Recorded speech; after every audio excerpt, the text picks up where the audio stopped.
بسم اللہ الرحمن الرحیم۔ 1973 میں روس میں کمیونسٹ کا طوطی بولتا تھا، بلکہ دنیا تو یہ کہہ رہی تھی کہ بس اب پورا ایشیا سرخ ہو جائے گا۔ ان دنوں ایک پاکستانی جوان ماسکو ٹریننگ کے لیے گیا۔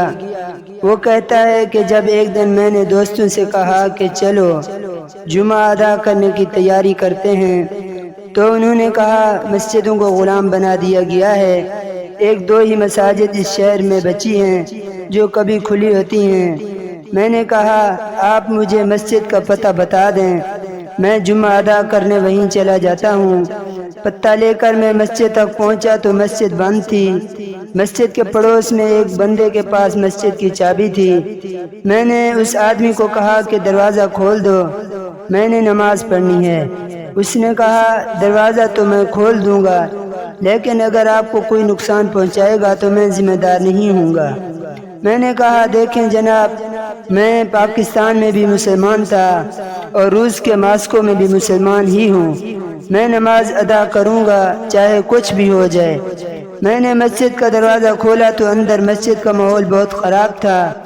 میں نے جلدی صفائی کی اور کام سے فارغ ہونے کے بعد میں نے بلند آواز سے اذان دی۔ اذان کی آواز سن کر بوڑھے بچے مرد عورت جوان سب مسجد کے دروازے پر پہنچ گئے۔ یہ کون ہے جس نے موت کو آواز دی ہے؟ مسجد کے اندر کوئی بھی نہیں آیا۔ خیر میں نے جمعہ تو ادا نہیں کیا کیونکہ میں اکیلا ہی تھا، بس ظہر کی نماز ادا کی اور مسجد سے باہر آ گیا۔ جب میں جانے لگا تو لوگ مجھے ایسے دیکھ رہے تھے جیسے کہ میں نے نماز ادا کر کے باہر نہیں نکلا، بلکہ دنیا کا کوئی نیا کام متعارف کروا کر مسجد سے نکلا۔ ایک بچہ میرے پاس آیا اور کہا کہ آپ ہمارے گھر چائے پینے آ جائیں۔ اس کے لہجے میں خلوص ایسا لگ رہا تھا تو گھر میں طرح طرح کے پکوان پک چکے تھے اور میرے آنے پر سب بہت خوش دکھائی دے رہے تھے۔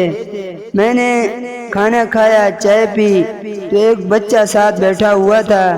میں نے اس سے پوچھا آپ کو قرآن پاک پڑھنا آتا ہے؟ بچے نے کہا جی بالکل، قرآن پاک تو ہم سب کو آتا ہے۔ میں نے جیب سے قرآن کا چھوٹا سا نسخہ نکالا اور کہا یہ پڑھ کر سنا دو مجھے۔ بچے نے قرآن کو دیکھا اور مجھے دیکھا، پھر قرآن کو دیکھا اور ماں باپ کو دیکھ کر دروازے کو دیکھا، پھر مجھے دیکھا۔ میں نے سوچا اس کو قرآن پاک پڑھنا نہیں آتا، لیکن اس نے کہا اس کو قرآن پاک پڑھنا آتا ہے۔ میں نے کہا بیٹا یہ دیکھو، قرآن کی ایک آیت پر انگلی رکھی تو وہ فر بولنے لگا۔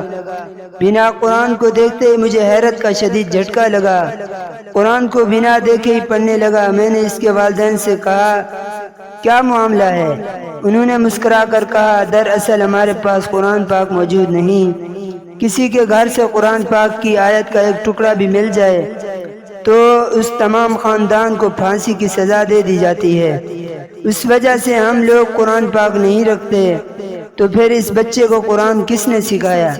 میں نے مزید حیران ہو کر کہا ہمارے پاس قرآن کے کئی حافظ ہیں، کوئی درزی ہے، کوئی دکاندار، کوئی سبزی فروش، ان کے پاس اپنے بچے محنت مزدوری کے بہانے بھیجتے ہیں، وہ ان کو الحمدللہ سے لے کر والناس تک پڑھاتے ہیں۔